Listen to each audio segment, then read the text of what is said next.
লাঠি নিয়ে ছোড়ো না, একশো লাঠি নিয়ে।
শস্য বিক্রি করে রাখা নগদ 40,000 টাকা সহ প্রায় 2.5 লক্ষ টাকার সামগ্রী আগুনে পুড়ে ছাই। সবকিছু হারিয়ে সর্বশান্ত প্রতিবন্ধী দিনমজুর। মালদার মানিকচক ব্লকের এনায়েতপুর কারবালা এলাকার এক দিনমজুরের গোটা বাড়ি পুড়ে ভস্মীভূত।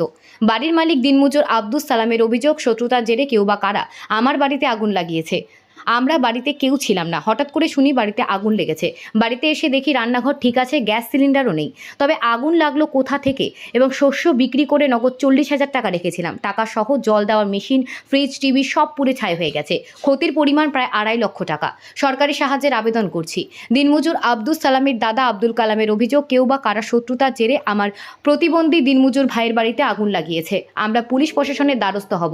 বাড়িতে রাখা নগদ 40,000 টাকা সহ বাড়ির সরঞ্জাম পুড়ে ছাই হয়ে গেছে। বুধবার সন্ধ্যা নাগাদ এই আগুন লাগার ঘটনাটি ঘটে।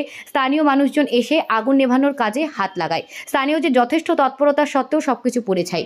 দিনমজুর আব্দুস সালামের কপালে চিন্তার ভাঁজ। মালদার মানিকচক থেকে রবিউল ইসলামের রিপোর্ট, নিউজ প্রাইম টাইমস। আমাকে ছিলাম না, আমরা একটু মানিকচক গেছিলাম, এসে দেখি ওখান থেকে আমাকে কল করলো বাড়িতে আগুন লেগেছে।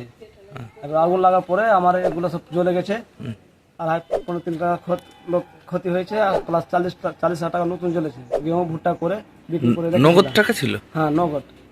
কিভাবে আগুন লাগলো ওটা সেটা বলতে পারবো না কে লাগিয়েছে, ওই দুষ্মান্তি করে লাগিয়েছে। কেউ আগুন লাগিয়েছে বলছেন? হ্যাঁ, নিজে থেকে লাগেনি? নিজে থেকে লাগেনি। যেখানে লাগার দরকার ওখানে চুলা এখানে আছে, তো ওখানে তো সব ঠিক আছে। ওখানে কোনো চুলা নাই, কোনো কিছু নাই, বাড়িতে গ্যাস সিলিন্ডার নাই, আগুন লাগবে। আচ্ছা, কার উপর সন্দেহ হচ্ছে? ওটা সঠিক বলতে পারবো না। আচ্ছা, কি ক্ষতি হলো আপনার টোটাল? ক্ষতি বাড়ি ঘর সব পুড়ে গেছে। আচ্ছা, নগদ টাকা কোথা থেকে রেখেছিলেন? ভুট্টা গম বিক্রি করে রেখেছিলাম। আচ্ছা, কোথায় আপনার বাড়িটা? কোথায়? বাড়ি এনায়তপুর কারবালা ময়দানে। আচ্ছা, কি চাইছেন এখন? এখন সরকার থেকে সাহায্য চাই, যেটা করবে তা করবে। আপনার নাম? আব্দুল সালাম। কালকে প্রায় 5:30টার সময় বাড়িতে অনুপস্থিত কেউ ছিল না, তো আগুন লাগলো। লোকজন দেখতে পেল, ওগুলো হয়ে হাল্লা হলে খবর টবর জানিয়ে ফোন করে লোককে ডাকা হলো। দেখা যাচ্ছে কি বাড়ির পিছন থেকে আগুন লেগেছে, লেগে ঘরের মধ্যে আগুন লেগে গেছিলো। এমন অবস্থা দেখা গেলো কি রুমের মধ্যে ঢুকাই যায় না, পুরো অন্ধকার হয়ে গেছে, আর মনে হয় রুমটা ব্লাস্ট হয়ে যাবে। কি থেকে আগুন লাগলো? আগুনটা লাগিয়েছে। ইয়েস। কে লাগিয়েছে?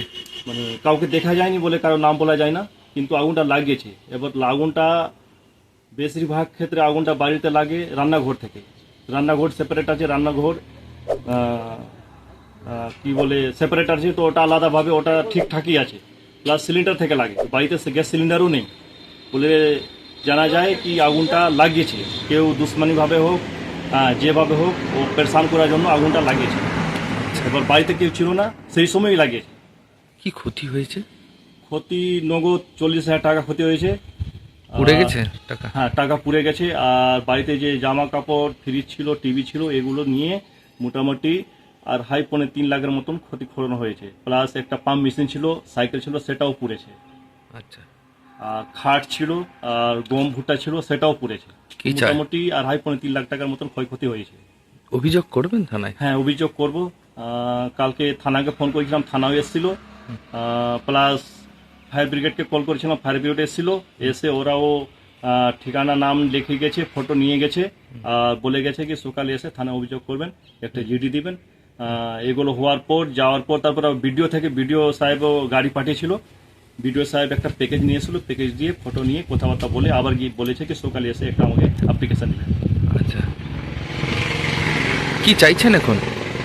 চাইছি বলতে এ অনেক গরিব, প্লাস একটা চোখ ড্যামেজ আছে।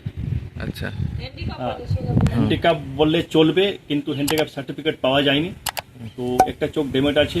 এই অবস্থা থাকা সত্ত্বেও ও নিজেই দিনমজুরি করে, আর যেটা ঘর গৃহস্থলী সেটা করে এটা নিয়েও নিজের সংসারটা চালাতো। কিন্তু এখন ও কি নাম বাড়ির মালিকের? বাড়ির মালিকের নাম হলো আব্দুল সালাম। আপনার কে হয়? আমার ভাই হলো, আচ্ছা। আমি ওনার বড় দাদা, আমার নাম আব্দুল কালাম।